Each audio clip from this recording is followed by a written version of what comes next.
Okay, not sure if you can hear me. If you can just go ahead and let me know if you can hear me.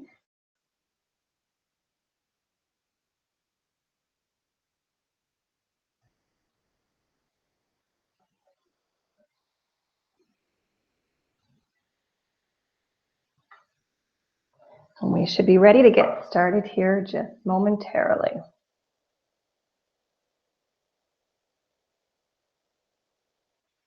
It's funny how you can test these things multiple times and still, we still have glitches when we get started, but that is okay.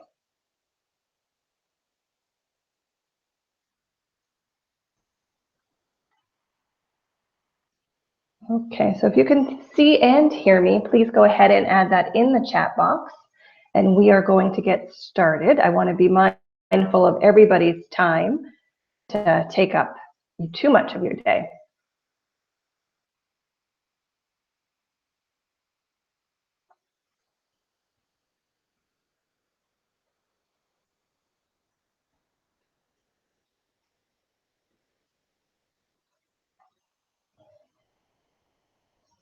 All right. So good afternoon, everyone. Thank you so much for taking the time out of your day to join me for this month's webinar.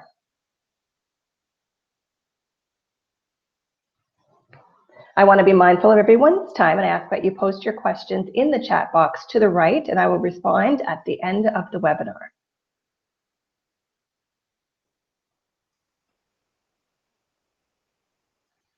For those of you who don't know me, I'm Mahogany Jones, event producer and strategist for industry leaders with big messages to share.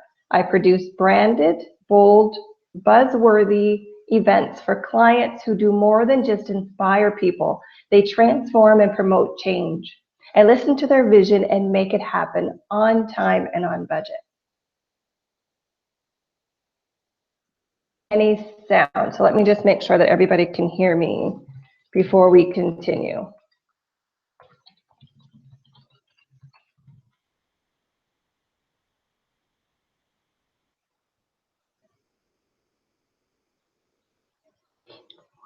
So just let me know if you can hear me. I know I can see my...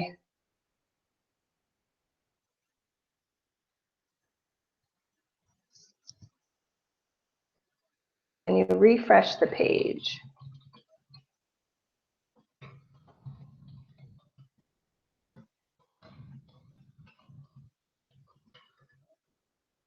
Let's just try refreshing the page. We'll make sure that everybody is here, and then we will start again.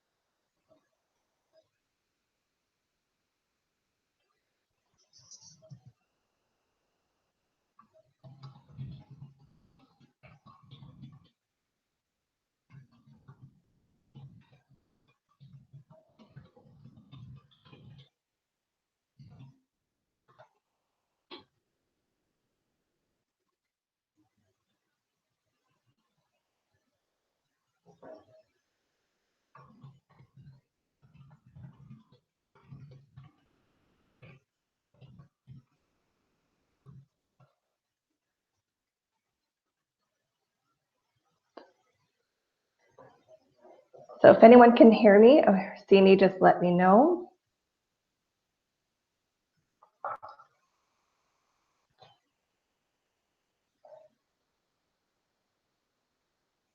Can you hear me now? I'll just make sure that I talk louder.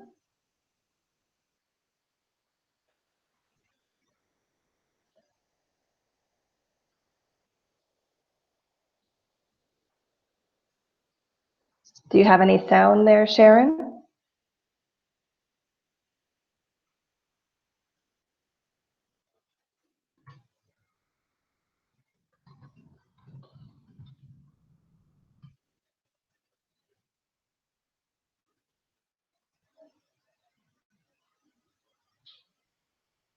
All right. So if you press play, just let me know once you can hear me, and then I'll go ahead and get started. Goes back to watch on YouTube. Okay, so I apologize.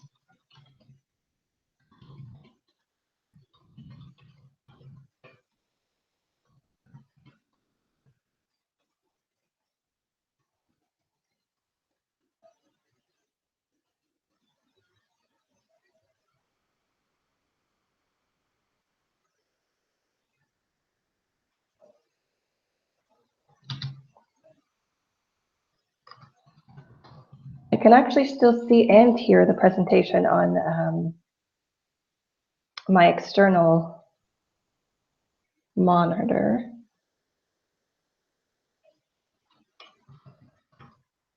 Let me just double check one more time before we go live. We'll just go ahead for everyone.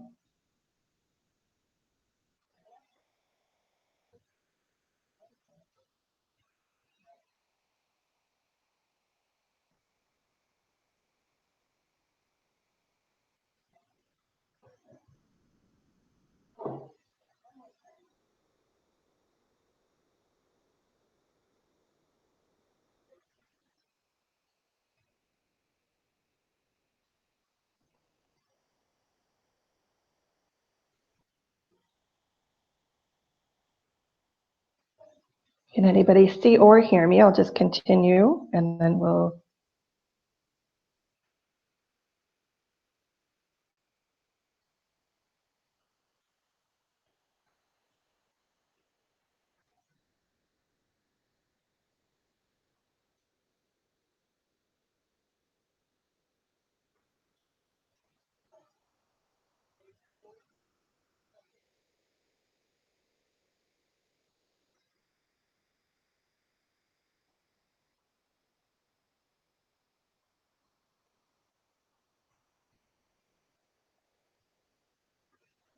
And it's working there just fine.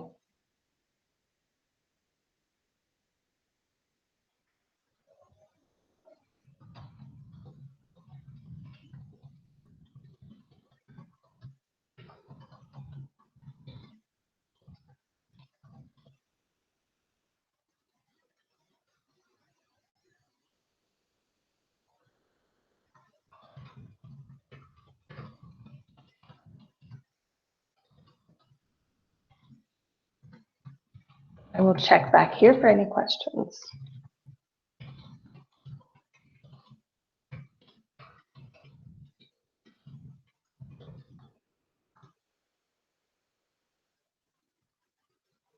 Perfect. So I'm going to go ahead and get started just so that I'm mindful of everybody's time. And then I will make sure that the replay link gets sent out so that everyone has access to the presentation without losing any of the content. So welcome everyone, and thank you so much for taking time out of your day. I apologize for our 15-minute delay in getting started, but I want to make sure that we answer all of your questions and we give you the content that you need. So I will ask that you post your questions in the chat box, and then I'll respond to those at the end of the webinar, and I'll actually come back to our event page. Unfortunately, it doesn't seem to be loading properly, but we'll just make sure that everyone gets their questions answered and that we get through this content for today. We have a lot of great stuff to cover, so let's get right to it. So for those of you who don't know me, I'm Mahogany Jones, event producer and strategist for industry leaders with big messages to share. I produce branded, bold, buzzworthy events for clients who do more than just inspire people. They transform and they promote change. I listen to their vision and I make it happen on time and on budget.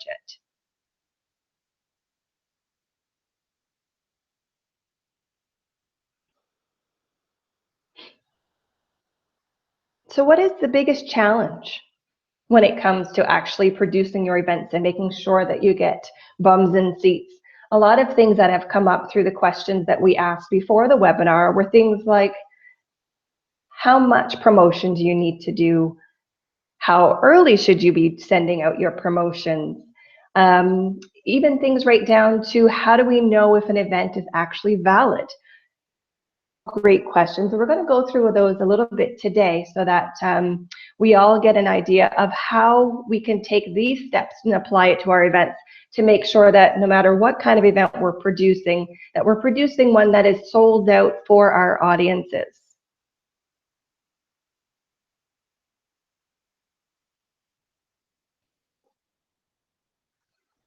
So one of the biggest reasons that events fail, I mean, and that's putting fear aside in what we want to produce our events. We know we have great content to share, but one of the biggest reasons events fail is that we don't leave ourselves enough time to actually plan and promote our event. Oftentimes we're doing both things in tandem instead of planning before we start our promotions. And then we're also forgetting a key component to our events, which is really our event goals. And we want to really make sure that we're mindful of all of these things when we're putting our steps together.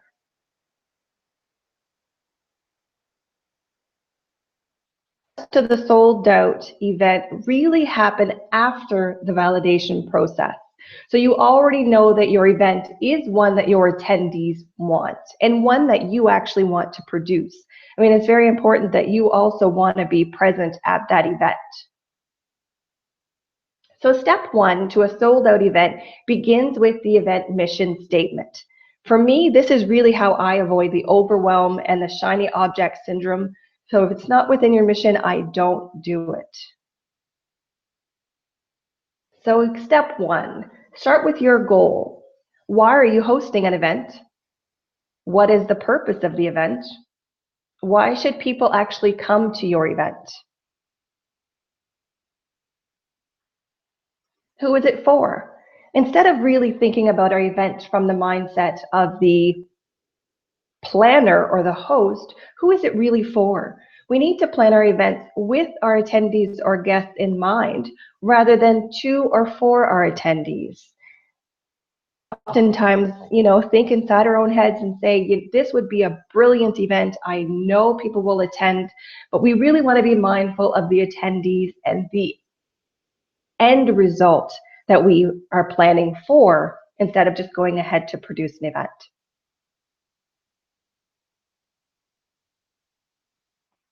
So why an event mission statement? For me, I find it helps you keep you focused. It ensures consistency in all actions as they relate to your event, and it gives you a point of reference.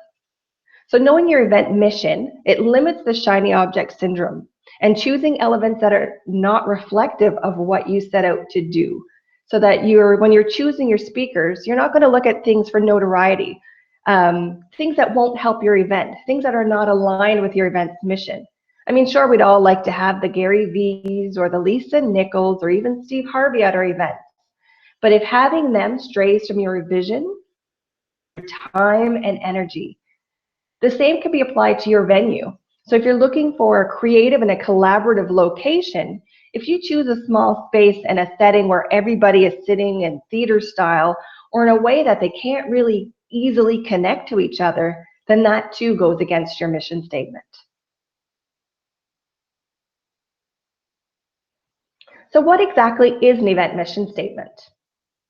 So just as though you're planning for your company and you have a company mission statement, an event mission statement is a written declaration of an organization's core purpose and focus that normally remains unchanged over time.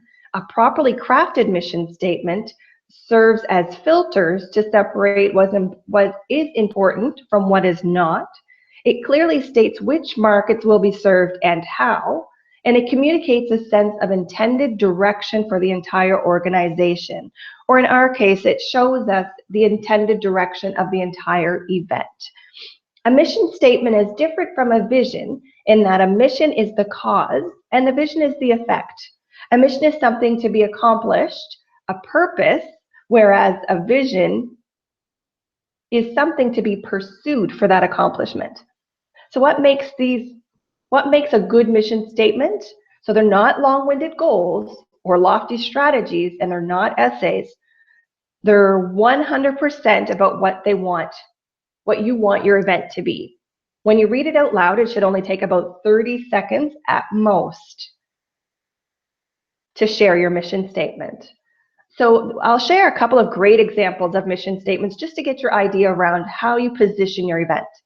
So South by Southwest, which is a brilliant event. Event planners rave about it all the time from a planning side because of all of the elements it adds for its attendees.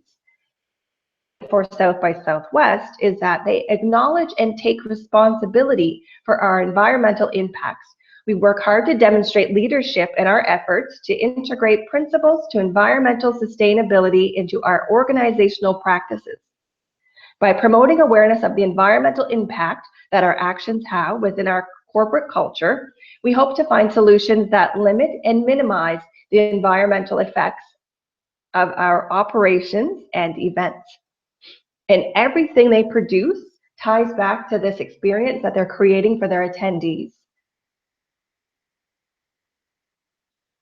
Another great example is Blogalicious. Is it worth it? So their mission is to grow a supportive and vibrant community of influencers that celebrates digital diversity.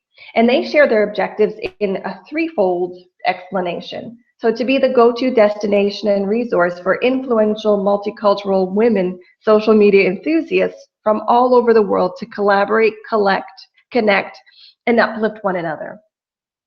These points can be seen from everything in the marketing materials, from their invitations to their event website, to the speakers that they invite, to even the experiences that they create at the event for their attendees.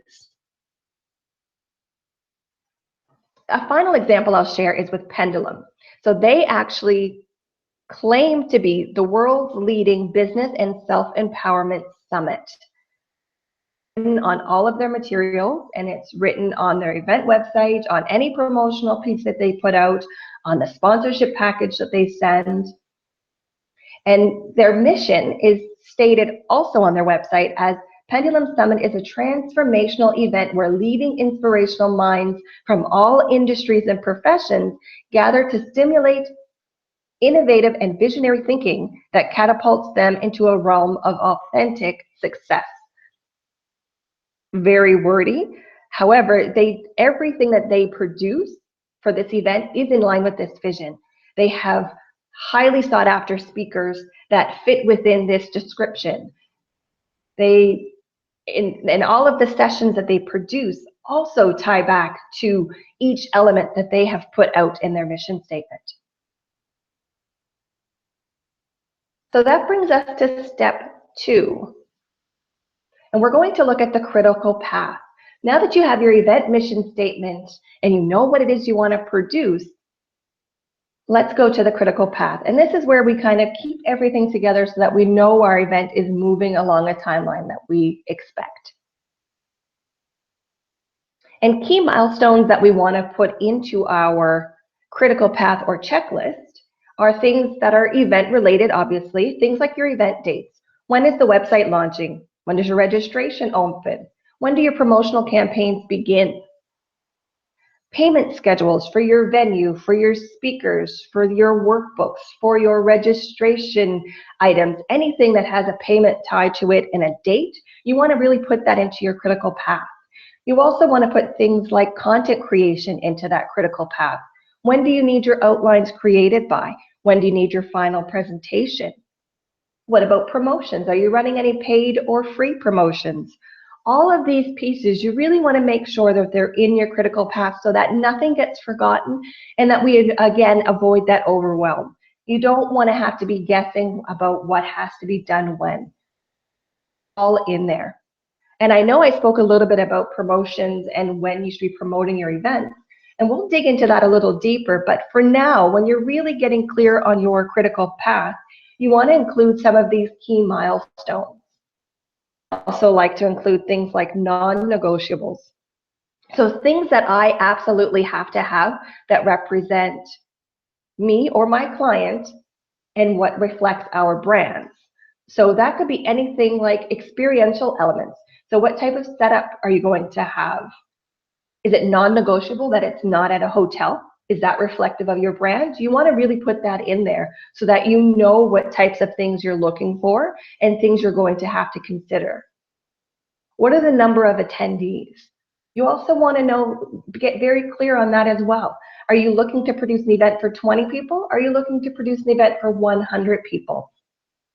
Really get clear on that non-negotiable. If you are not comfortable in front of a large group or a large audience, don't force yourself to produce an event that isn't going to be reflective of you and your brand, because then you're not comfortable and you won't deliver your best content. Event, or is it a multi-day event? Do you require prep work to be done before your event? I know for a lot of medical education or these other educational events, prep work is mandatory. We want people to come to the event ready to learn and ready to put their learning into action. So having all of those pieces in your critical path will make sure that you're in line to producing a successful and sold out event. To step 3. Once you have your non-negotiables and you have all of these items that sort of is your wish list or your complete planning schedule, we're going to look at the event budget. Now, the event budget is more than just numbers. You really want to get an idea and get clear on what you're going, or how you're going to spend your money on this event. For your event, and things to consider as revenue or income are things like ticket sales, sponsorship, merchandise sales, programs, things that you're going to sell during or after the event. You want to account for all of those things. And then sometimes people run these events as lead generation or as marketing tools. So they just front the amount of money needed to produce the event and tie everything back to that. For example, I had one client who wanted to host a lead generation event and invited 30 people into the room presentation, and she just set herself a budget of $2,500 that she was going to spend on printing her workbooks and getting all of the things together without having to worry about whether or not she can get sponsorship in time, whether or not she can sell extra merchandise, because she knew the sales of her program were enough to continue and make that marketing effort worthwhile. So some of the expenses that you're going to consider for your event include, of course, the venue, decor, speakers, if you have outside speakers coming into your event, guest swag, and that is everything from your handouts, your gifts, your workbooks, anything that you will be giving a participant when they come to your event. Things like signage can also be a cost, audio visuals, do you need a projector and screen? Will you be having extra lighting in your room? Photographer, the videographer. I often say you can't do an event without having a photographer or at least somebody appointed to take images of your event. A lot of times they say if there's no pictures, there's no proof. So it's just a way to really keep things in line. And then there's also the accommodations, event assistance. If you're hiring a planner to support your event, your on-site person who's there to support the delivery of your event. Small events, when it comes down to hosting 10 people or 20 people, having somebody who's responsible for answering questions, making sure things get set up while you're doing your thing on stage is a lifesaver. And then there's event insurance for some larger events that you may want to consider. So if you're hosting a retreat or a larger event, those are budget considerations to look at. And a little bit about event revenue from programs at your event. All of these sales, I truly believe, go into the budget of your event. And it really helps you to validate and really understand your return on the investment. So if you spent $2,500 on to cover your expenses, and you had 20 attendees come to the event and they each paid $100. Now you have $2,000 revenue. And what about after the event? You have 5 attendees that purchased your intro level package at $2,000. That's now $10,000 revenue added to that bottom line. So for this event in question, you now have $12,000 based on 20 people attending your event.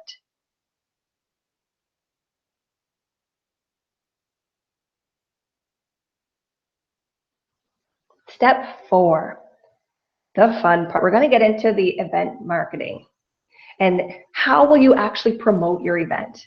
So this is definitely the longest phase of your planning, but it's really important to have all of these things mapped out in your critical path, but then also a document or something to really track your marketing strategy so that you really know where you're going with your event marketing. Actually market your event. Now, honestly, I would say the earlier the better. 16 weeks is great for a workshop of about 30 to 40 people. But again, everything is always negotiable and is always flexible.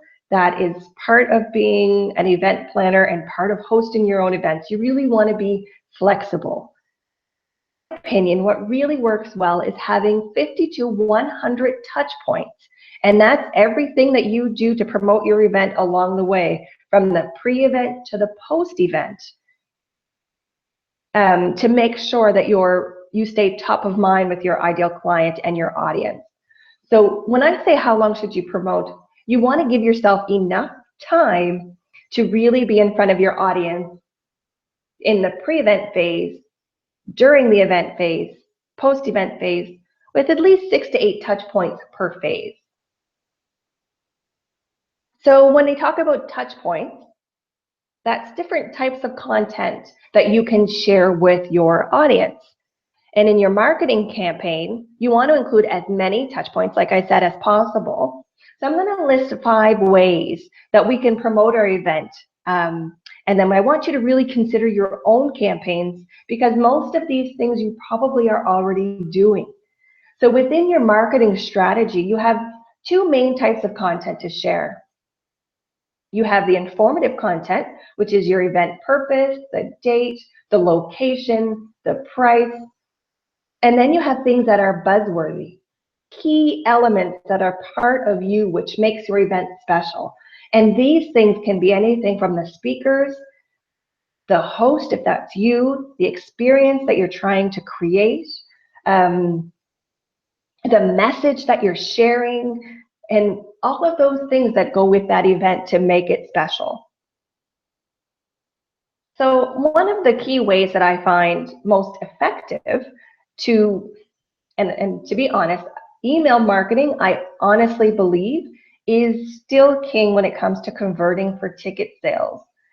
For me, I have found that to be my highest conversion to sales has come from an email sent directly to someone who has opted into the list, has visited the website, has viewed our social media, but it was that last push that really put them over ticket purchase. And the best time to actually email someone for sales purposes is Thursday, 3 p.m. And that's according to Forbes, I believe that stat comes from.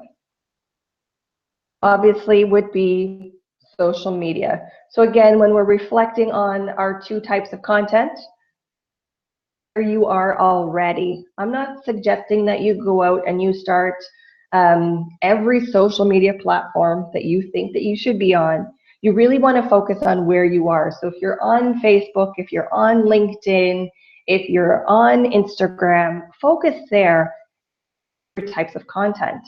So you have your information content that you can share daily. These are things that you can pre-program into any of your social media platforms to have them automatically run. And your buzz content, they're things that you want to sprinkle throughout. So if you have a great speaker, for example, that's coming to your event, why not share a video of them saying why they're excited to attend the event? Or share something about the experience that you'll go to where we do not have a stage in the front of the room. Or this event is not meant for someone who is not willing to step outside of the box. Really make sure that you're sharing these things throughout your social media so that people get a taste of your event and also excited about your event. LinkedIn, to be honest, I find is really underrated for business events. A lot of people are afraid to share their content on LinkedIn because they don't feel it's relevant to their market. But if you are producing an event where audience is attending, LinkedIn is so underutilized that you're immediately putting yourself a lot closer to the forefront when you start sharing valuable content and buzzworthy content about your event. Just as a side note, if this is your first event and you're running this on your own, do not try to be everywhere. Processes that you have in place and really use those to maximize your event. You're going to go back to your mission statement and your critical path, and you're going to really make sure that you're putting things in that you know you can commit to doing as much as possible. And that's part of keeping everything in line so that you don't feel like you're missing out on something. Another great way to share your content and to really promote your event is to use your contacts. Start with who you know. Influencers, partnerships, really reach out to those who you look up to and you admire and ask them to share your content. You also have your personal contacts who a lot of times we don't want to ask them to share, but they can vouch for you for the most part. And they don't mind sharing your content and really getting it out there. There's also other ways to promote your event, and you can use things like mini experiences, things like webinars, video series, or even live Q&As. There's a lot of things like Twitter chats or thing that you see popping up a lot on Facebook, Twitter, Instagram, and it's really giving you an opportunity to connect one-on-one with your audience and really get to see what they're looking to learn from you. Number 5 is your follow-up. This is very important in your promotion of your event. The follow-up phase, in my opinion, is just as important as all of the other pieces. It helps you to create a strategy for how to close the sales. It's direct contact, so whether it be phone, email, direct messages, you really want to know how you are going to follow up with your attendees or your potential attendees pre, during, and post event. And that actually brings us to step 5, which in my opinion is your gold and is how you are going to sell out your event. You need to work your plan. What I mean by that is you want to have a list of reminders or a list of strategies in place that are outlined in your critical path that says before your event, what are those registration number deadlines? When do you have to have 50% of your tickets sold to know if you're going to go ahead or not? What is your cutoff dates for registration? Are you going to cancel the event if you're not 75% sold? Are you going to fund the event yourself if you do not have enough ticket sales before a certain date? And you really want to be able to adjust your timeline, these dates, to tie back to your critical path, because there's no room for surprises. Once you hit go on that event marketing campaign, you really need to be flexible, which is why I believe in everything being put into a critical path. Because without a plan, you're really hoping that all of these things are going to work. Trust in the plan and trust that you've done your pre-work and your homework before you even start to promote your event so that you know. I understand a lot of influencers and a lot of schools of thought are out there saying you should pre-sell your event or pre-sell everything before you even do the work. But in my opinion, you should at least have your mission statement and an outline or a critical path that really states what you're looking to do. It makes it a lot easier to promote, but it also makes it easier to adjust your timelines, the need to do so. So in your pre-event phase, if you have scheduled, for example, to run a blog post, a webinar, and direct message to invite certain people to your event, if that does not translate into the sales you are expecting to see by that time, you want to be able to adjust and add additional points of contact for your attendees. Whether that means you move up a webinar or a blog post that you had scheduled for down the line or closer to your event, you move it up so that your of what's happening with your promotional campaign, but you're also not panicked to create more content or to adjust your sales and really lose sight of what you're working on. It helps keep everything from being overwhelming. It gives you a visual to say, oh, well, I don't have 35 registrations today, so I'm going to take the items that we have slotted for, and we're going to run that now and see what that does to our numbers. Tips that I find work really well is creating this sense, I don't want to say a sense of urgency, which a lot of times I almost feel is overdone, but you want to do things like add an early bird registration.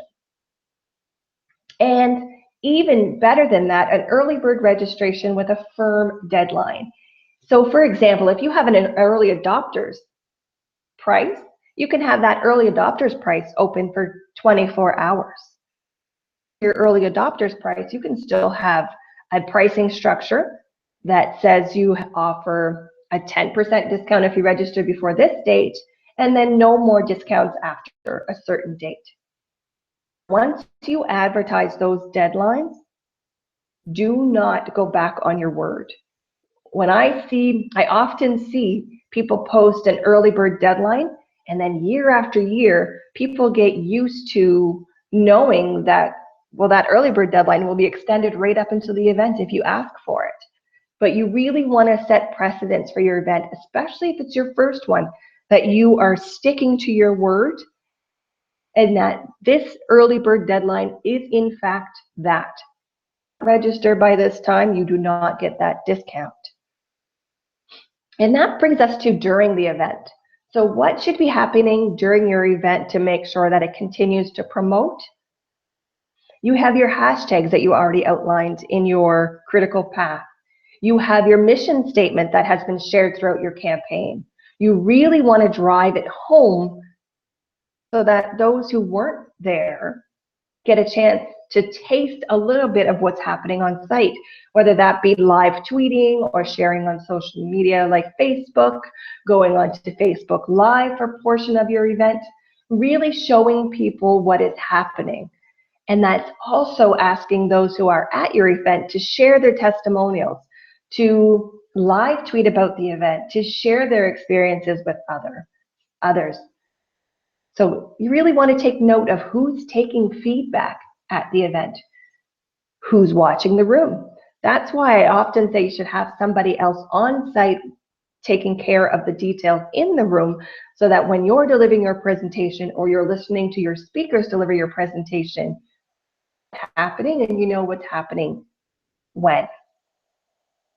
And then post-event, just like I said, you again have registration number deadlines.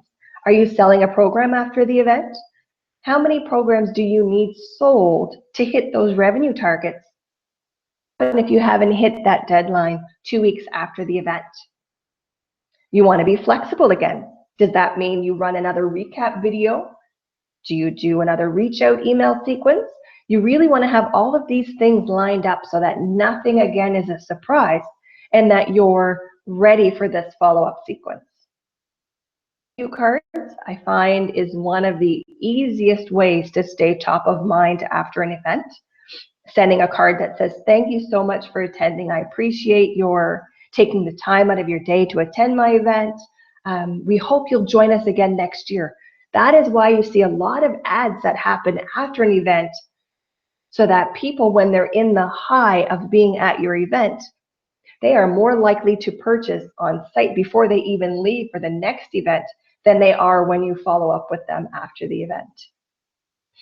For a lot of events, depending on your industry, I know we sold, for one coach in particular, we were able to sell out her program for the next quarter at the event, because people were able to see and hear and experience everything she had to offer. It was a lot easier to sell somebody on a program when they already knew what they were getting.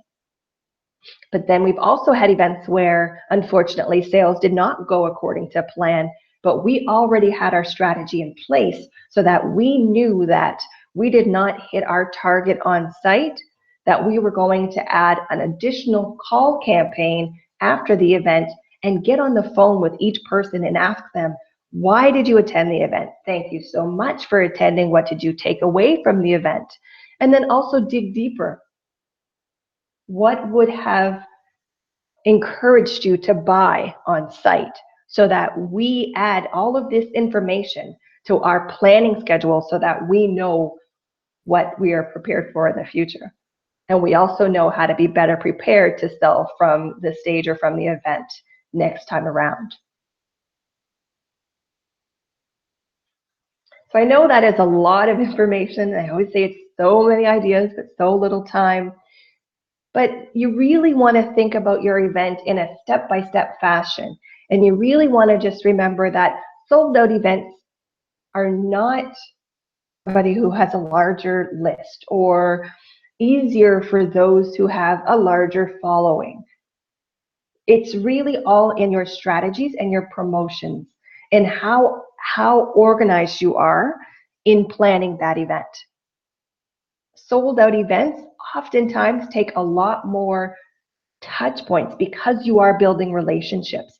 Don't be afraid to message somebody who liked to post on your social media, or who opened your email but didn't respond to you. Really reach out so that they know that you're taking those extra steps to filling your event. Ultimately, at the end of the day, you are responsible for selling out your event. But when you have a clear mission statement and a clear vision of how you're going to promote your event, it makes it a whole lot easier. One thing can we do right now to make sure that we are better prepared to sell out our events? And I honestly recommend that you start with why. Get clear on your event mission statement and really go for it. And make sure that all of your content is tied to that event mission statement, so that there is no question as to why I should be attending your event. And we will go ahead to our questions if you have any. So I apologize if we have to go back to the page, to the webinar page, but if you have any questions, please go ahead and put them in. If there are any questions on YouTube directly, because I know there is a chat box that actually appears on YouTube as well.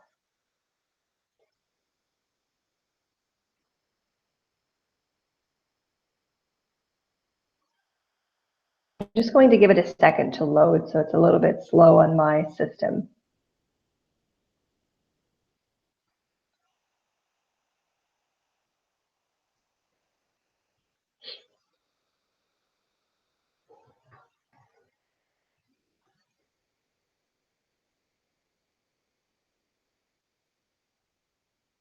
I know one question that comes up a lot is, what if you've already started planning your event?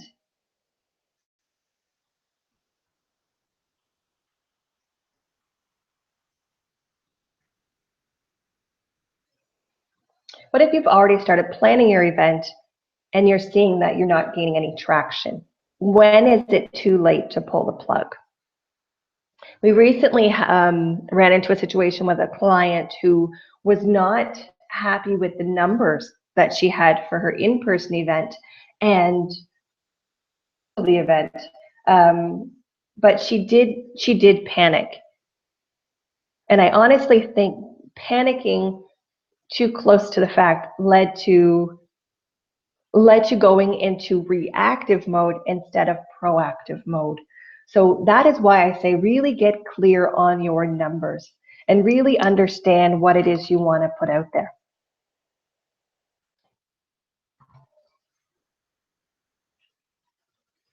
So you really want to make sure that the event is produced with everyone in mind.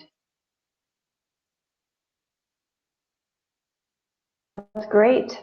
I'm so glad I could help you with your outline for your event in June. I am so glad to see that you're producing something in June and not next month. So a lot of times I get a phone call from people saying, I have my event in 4 weeks, and unfortunately it is not sold out yet. That, in all honesty, is one of the hardest things to do, is to sell after the fact. Definitely be done, and it doesn't mean it can't, but you just really want to make sure that you're putting your ducks in a row.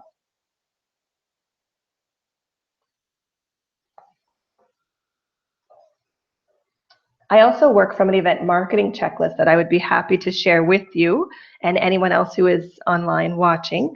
And I'll go ahead and send that to you after we end the recording so that you have access to all of these pieces that can get you started.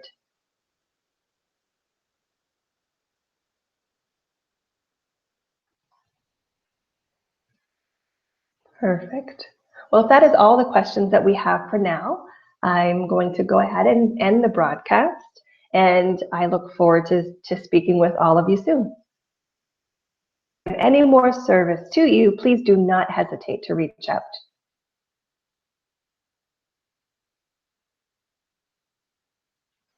Thank you so much for your time. Have a great day.